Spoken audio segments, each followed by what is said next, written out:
Chuke's Outdoor Adventures. Chuke, is that you?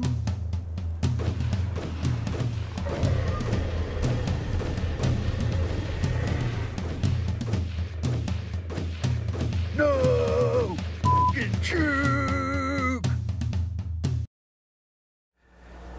Hello once again, viewers.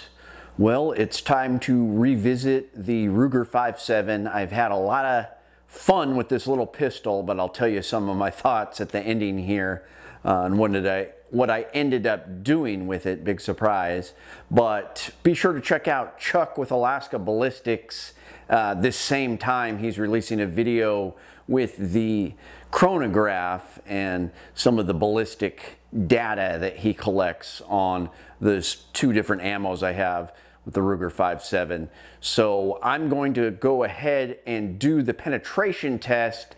And as always, when I'm doing these penetration tests, I'm keeping in mind, well, what it would be like if a bear was attacking me, and I'm comparing the penetration, although it's a very wide comparison, to would it penetrate an animal, large dangerous game? Would it penetrate the skull? How far would it go in the flesh? That's kind of what I'm thinking about generally when I'm doing these tests. So anyways, there's been a lot of controversy over this round and some of the videos I've done in the past. So let's see how the Ruger 5.7 does with the penetration. I've got the full metal jacket and also the FN VMAX. So I'm going to test both of them. Let's see what happens. All right, folks, out here at the range, I've got the Ruger 5.7 with the hollow sun. Got this new Skydiz gear holster, it's pretty cool. But I've got the, I think it's the Federal full metal jacket ammo in there, 40 grain. I'm going to test out, and the FN VMAX that I'm also going to test out.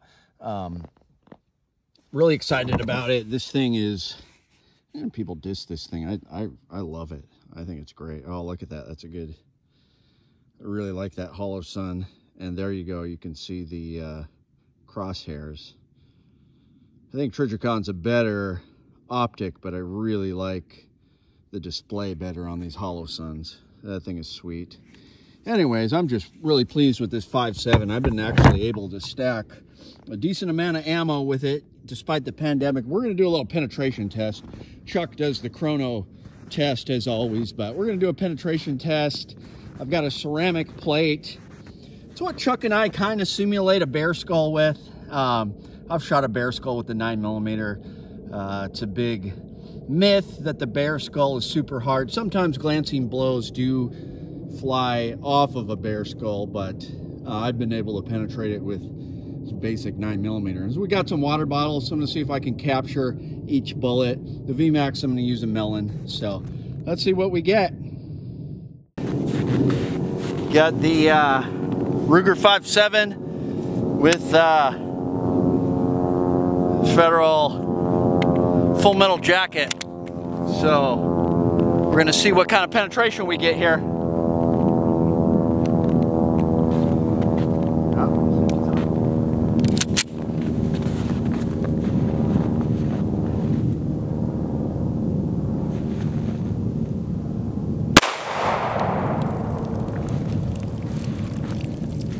Safety on. All right, let's see what we got.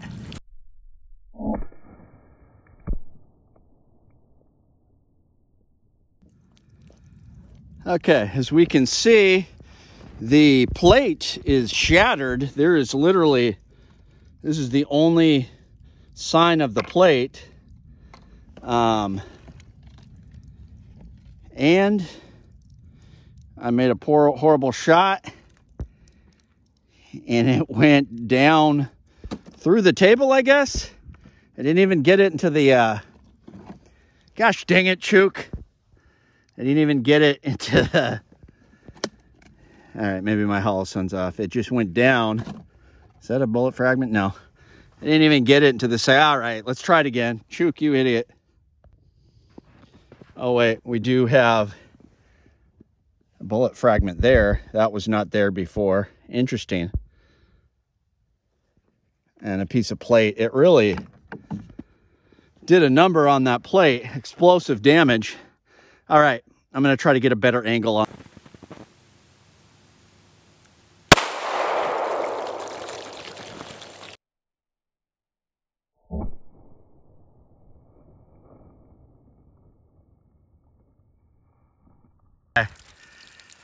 Well, I hit it that time. So we got the first bottle knocked off. We got a hole right there. The heck? Where it went in this one too. The holes are so small on this thing.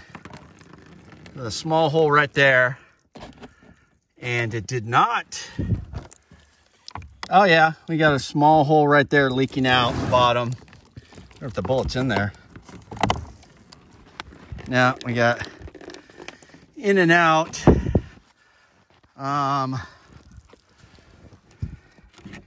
That one, it did not go through, so it bounced. Either shot through the table or bounced away somewhere. Gosh dang it. Decent penetration.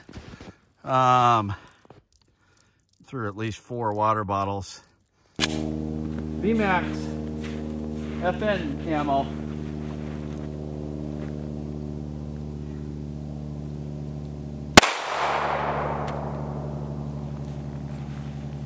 A little bit higher.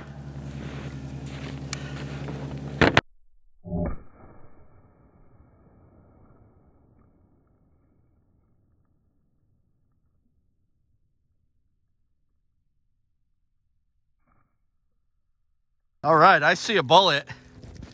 So let's see what it did to the melon. Wow, exit hole. It's actually a lot of damage for that teeny little 40 grain bullet. Okay, anyways, it only went through 1 bottle, it looks like, unless the other one blew off. And then we have a bullet right there. Looks like it came apart. Is there anything in here? No. Okay. Well, let's look at this.